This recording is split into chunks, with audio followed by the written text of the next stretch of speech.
Dudes and dudettes, how are you guys? This is Chazzy and welcome back to Telechazzy, the segment on this channel where I review the many television series that I watch over the years across many different genres. And today I'm going to be doing something that has become a main staple on this channel, right? Which is talking about sports related documentaries and whatnot. Every time I do sports related content on this channel, you know. Recently it's been NBA 2K24. I've been playing that right now. There's just a few gameplays that are programmed for that playlist there. I'm actually coming up on my last one already, right? At this point I have 5 uploaded and there's just one more, but then there will be some really cool compilations as well. And I've been doing some WNBA related videos as well, with talking about players and stuff and whatnot. And today it's going to be, I have already reviewed something related to basketball recently, which was the movie Hoosiers, if you want to go and watch that later. And today I'm going to be talking about something that is very near and dear to my heart, which is the Los Angeles Lakers. They are my basketball team. I support them. My freaking iPhone wallpaper, dude, I bleed purple and gold, man. You know, freaking Magic Johnson, number 32, right here. I don't know if you guys can see it because the camera doesn't really focus. No, turn on, you stupid screw. There we go.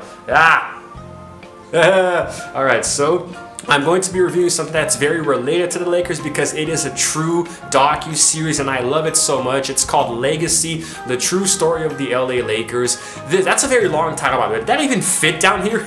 Did it even fit down there? Because I don't know, it probably showed up and it's like, it was released back in 2022 and there are 10 episodes. They range, I don't know, from maybe 45 to 50 or so minutes. No, they're pretty long, and it is a true documentary series about the rise and the unprecedented success of the Lakers, you know, starting back in the 1940s when they were still called the Minneapolis Lakers, right? The docu-series actually picks up in the 70s or so, right, when Jerry Buss acquired the team and started to transform it more, you know, into the, you know, the one of, if not the most iconic and dominant sports franchises in basketball or in the entire world in any sport. I love it so much. Each episode is tailored to a different era of the Lakers, you know, like talking about the behind the scenes administration, the management. So it's not just basketball. It gets very, very deep into the behind the scenes aspects of running such a successful sports team.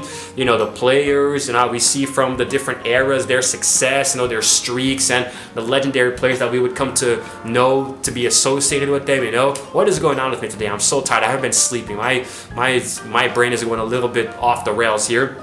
I really like it a lot, and it's a very detailed look into the actual story behind the Lakers as an organization and not just a sports team with the players wearing the jerseys and this and that, right? Very nice. All of the controversies that come with it, the good, the bad, and the ugly. I really, really like it. Seeing all of the iconic players, you know, and what they went through as well. The ones who rose to become managers, for example, and all that stuff. I love it so much. It's very entertaining, very motivational, very inspiring, and I love it so much. And before I continue talking about it, let's take a look at a clip here.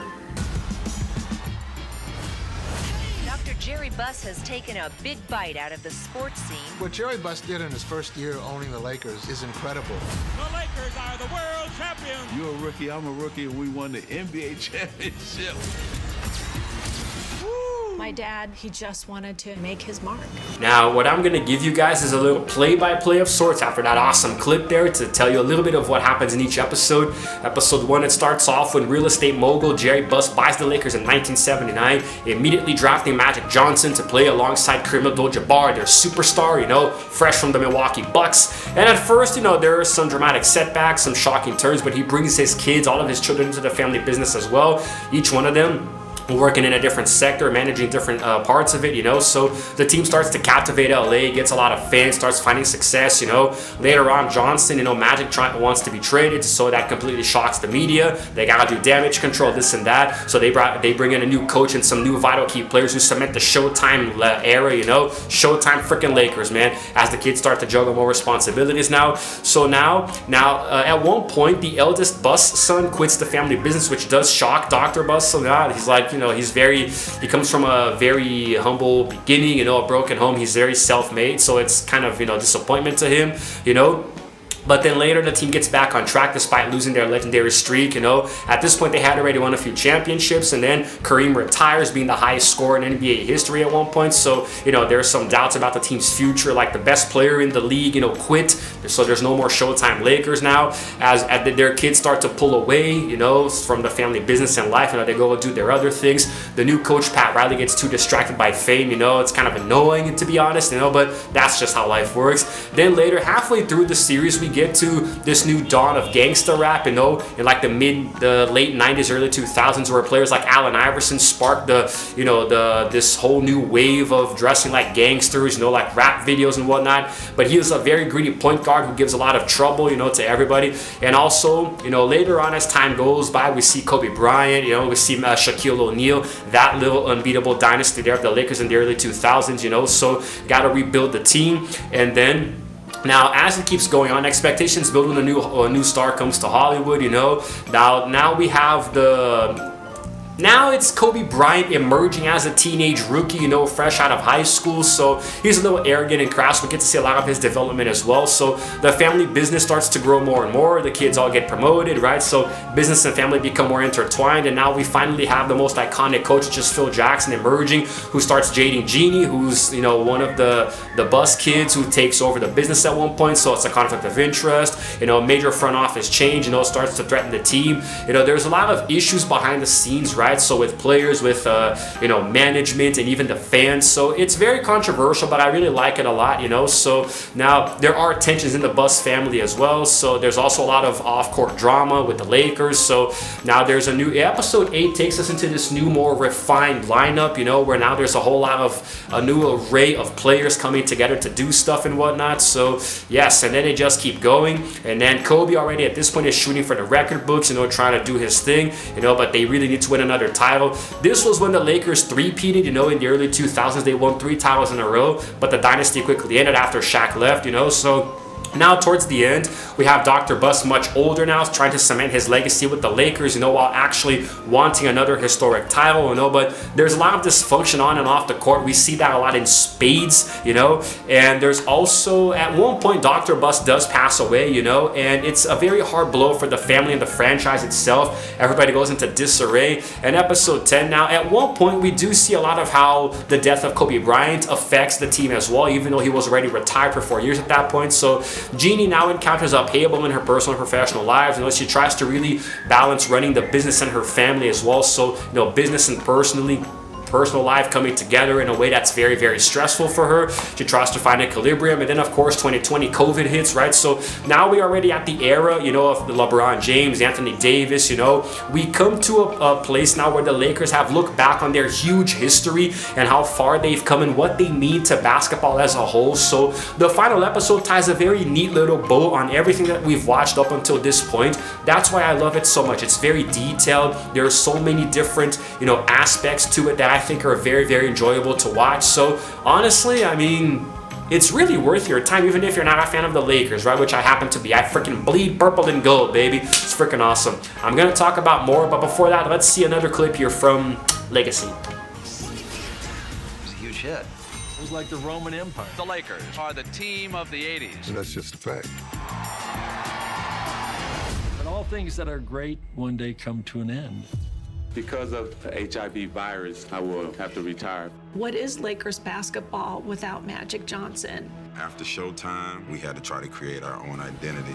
What I think is the most impressive aspect of this docuseries is that they don't sugarcoat anything. Like, they show you so much material. There's so much content there, and it goes into so much freaking detail, you know. There are some episodes that are over an hour long, you know. It's like all of the problems that the Buss siblings faced while trying to run the business is there. It's all there, you know. It's like every single painstaking detail, you know, the family dynamics out, you know, in and out of work, and how some of the siblings went on to do things that were controversial. Like, we had Jeannie posing for Playboy playboy, for example, which was frowned upon for somebody who was the general manager of the Lakers franchise. You know, her own brother's trying to take power from her, especially after their father passes away. After Jerry Buss dies, I mean, it's all downhill, you know, everything goes up in flames, you know, because nobody from the family knows who will take over the business. But since Jeannie was there from the beginning, taking over literally everything, right, like being pretty much the GM ever since the beginning, it's like she was unanimously selected as the one to run the business, you know, but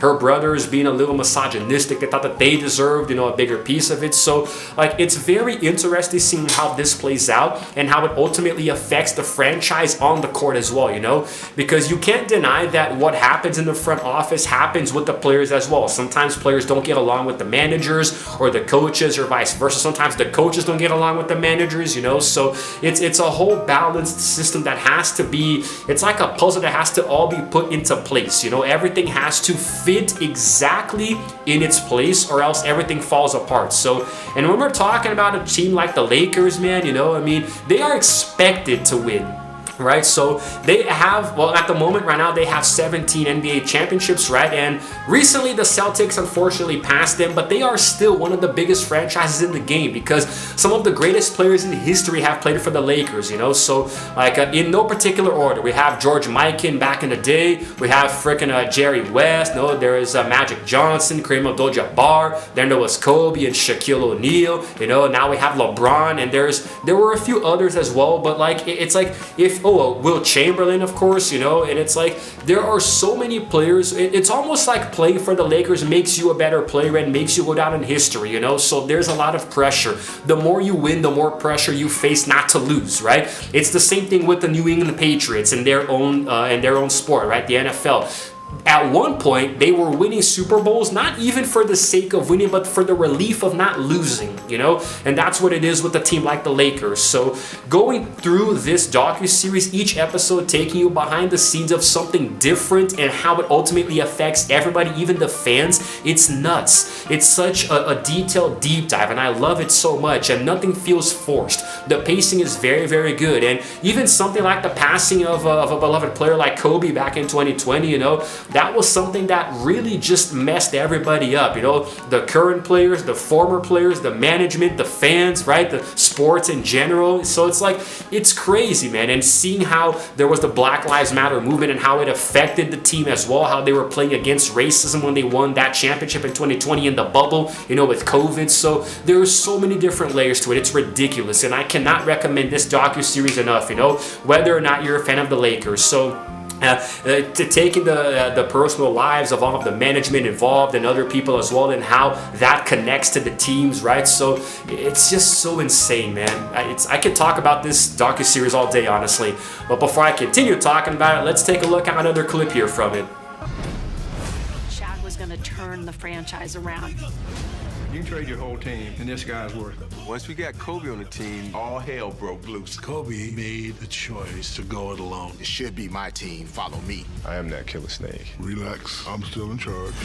Shaq wants to win a championship. Kobe says the same thing. We'll find out if all that's true right now.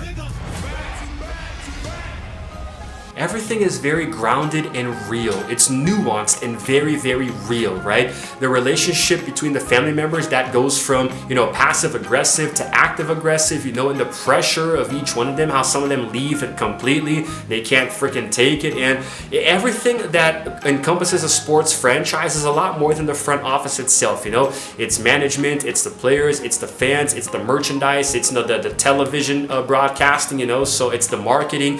And we see a little bit of everything, and all of the people who are there pulling the strings. So it's so great. It made me feel even more connected to the Lakers, and I've loved and supported them for years, and it made me feel even closer. It's crazy, man. You know, it's just like I loved it so much. It's like, it's hard because it's very heartbreaking at times to see the more tragic sides of it, you know, like when a beloved player passes away, like Kobe, for example, or when Jerry Buss himself, you know, like you know, passes, and it's really crazy because the interviews with, you know, players, former, current, you know, and, you know, the management itself, so it's so authentic, you know, it feels so relatable. It's like everything is right there and you can even reach out and touch it. I love it so much, the way that it navigates the waters of both sports, you know, on the court drama and off the court battles as well, what the players go through in their personal lives. So it's a mixture of literally everything. You know, we see the business side, you know, the finances, what it takes to run such a successful franchise, because if it was a franchise that's not as successful, you know, maybe, I don't know, the freaking Minnesota Timberwolves or something, or the freaking Denver Nuggets, who just won a championship recently. But it's like,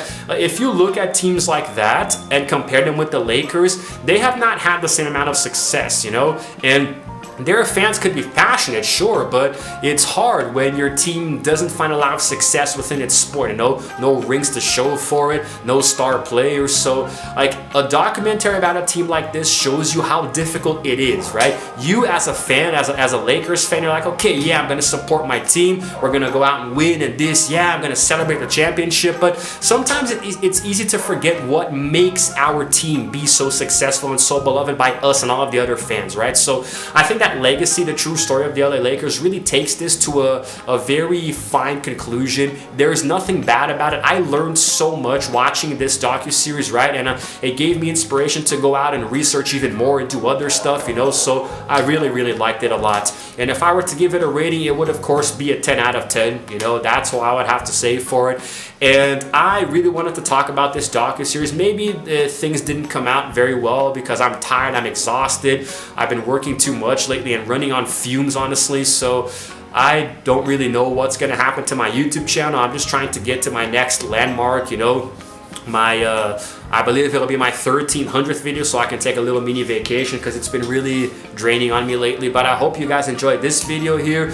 As soon as I'm done with it, I'm gonna take a freaking nap because I am so damn tired.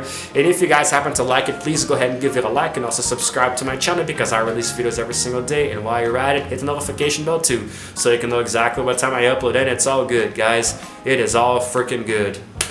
Let me know in the comments below what you think, if you support the Lakers, if you don't, and go to my community because I do posts, you know, polls and quizzes and stuff, you know, about the Lakers, at least right now, because I did a video talking about them, and it's all good. This is Chazzy signing out for now, and as always, I will see you guys in the next video. Roll the outro screen, roll the final clip if there is one, and then the outro screen. You want to be a Laker great? You want to be a Laker legend? You know what happened on the court, but not everybody knows what happened behind the scenes. There was desire to remove me or stab me in the heart. It is the real life secession. No matter what's going on, keep pushing through, because when you get all the way to the top and